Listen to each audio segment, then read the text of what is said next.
بسم اللہ الرحمن الرحیم الصلاۃ والسلام علیک یا سیدی یا رسول اللہ وعلی آلک و صحابک یا سیدی یا حبیب اللہ۔ السلام علیکم سامعین و ناظرین۔ آج کل میڈیا کے ذریعے اور سوشل میڈیا کے ذریعے معلوم ہوا کہ حکومت پاکستان اور صوبائی حکومتیں ان کے درمیان ایک بل گردش کر رہا ہے، اور اس کے لیے جو ہے وہ ذہن سازی کی جا رہی ہے اور لوگوں کو تیار کیا جا رہا ہے، اور اس کو ایک قانونی شکل دینے کے لیے لابنگ کی جا رہی ہے کہ جو ہے وہ 18 سال یا اس سے کم عمر اگر کوئی شخص ایمان لاتا ہے، اسلام لے کر آتا ہے، اسلام قبول کر لیتا ہے، تو گورنمنٹ ایسا قانون پاس کرنا چاہتی ہے کہ پھر اس کو تقابل ادیان پڑھایا جائے گا، پھر اس کو اس پروسیس سے گزر کر پھر اس سے پوچھا جائے گا، تو اگر وہ کہے کہ میں اپنی مرضی سے اسلام قبول کرتا ہوں تو پھر اس کے اسلام کو ایکسیپٹ کیا جائے گا، اور ورنہ جس نے اس کو کلمہ پڑھایا ہے اس کے لیے سزا ہوگی۔ تو یہ اس قسم کا قانون سازی کرنا، یہ سب سے پہلی بات تو بالکل غیر اسلامی ہے، غیر شرعی ہے، اس کی کوئی شریعت کے اندر حیثیت نہیں ہے۔ اس کی وجہ یہ ہے کہ ایک بندہ اسلام لانا چاہتا ہے اور مسلمان اسے یہ کہے کہ بھائی تو اتنا عرصہ انتظار کر، تو یہ اس کے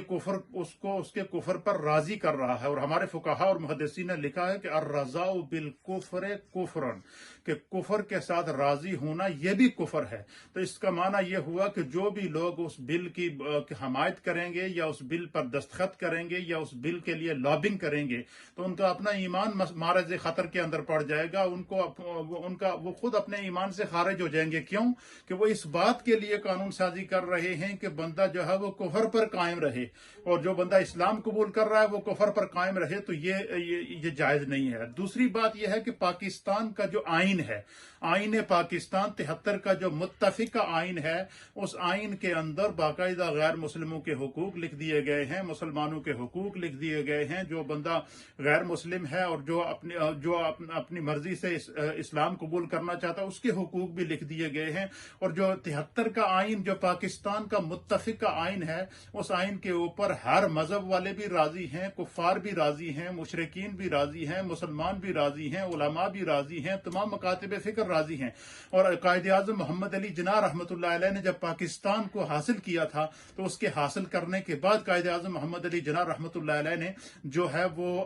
جو سپیچ کی تھی، اور سپیچ وہ یہی تھی کہ ہر مذہب کو آزادی سے رہنے کی جو ہے وہ اجازت ہے۔ لہذا اس قسم کی قانون سازی، اس کی تو شرعی کوئی حیثیت نہیں۔ جو بندہ اس قانون سازی میں شریک ہوگا اور جو اس کے لیے لابنگ کرے گا، اس کا اپنا ایمان معرض خطر میں پڑے گا۔ اور پھر وہ لوگ جن کو یہ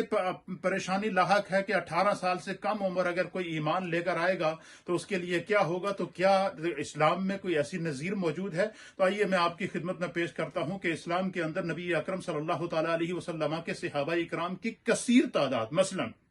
سب سے پہلے بچوں میں اسلام لانے والے مولائے کائنات تاجدار حل عطا حضرت علی المرتضی کرم اللہ وجہہ الکریم رضی اللہ تعالیٰ عنہ، جب آپ نبی پاک صلی اللہ علیہ وسلم پر ایمان لائے تو آپ کی عمر مبارک 10 سال تھی۔ اسی طریقے سے حضرت عمر بن ابی عاص رضی اللہ تعالیٰ عنہ، حضرت عمیر بن ابی العاص رضی اللہ تعالیٰ عنہ جب ایمان لائے تو ان کی عمر مبارک 16 سال تھی۔ حضرت معاذ بن عمرو بن جموح رضی اللہ تعالیٰ عنہ جب ایمان لے کر آئے تو آپ کی عمر 12 سال تھی۔ حضرت معاذ بن عفرہ رضی اللہ تعالیٰ عنہ جب ایمان لے کر آئے تو آپ کی عمر 12 سال تھی۔ حضرت زید بن ثابت رضی اللہ تعالیٰ عنہ جب ایمان لے کر آئے تو آپ کی عمر 12 سال تھی۔ حضرت زید بن حارثہ رضی اللہ تعالیٰ عنہ جب ایمان لے کر آئے تو آپ کی عمر مبارک 10 سال تھی۔ حضرت ابو سعید خدری رضی اللہ تعالیٰ عنہ جب ایمان لے کر آئے تو آپ کی عمر مبارک 13 سال تھی۔ حضرت انس بن مالک رضی اللہ تعالیٰ عنہ ایمان لے کر آئے تو ان کی عمر مبارک 8 سال تھی۔ اس طرح بہت سارے صحابہ اکرام ایسے ہیں کہ جو کم عمری کے اندر ایمان لے کر آئے، تو ان کو تو اسلام فار ایگزامپل پیش کر رہا ہے، اور اسلام میں ایسی کوئی قانون سازی نہیں کی گئی کہ یہ بچہ بڑا ہوگا تو پھر جو ہے وہ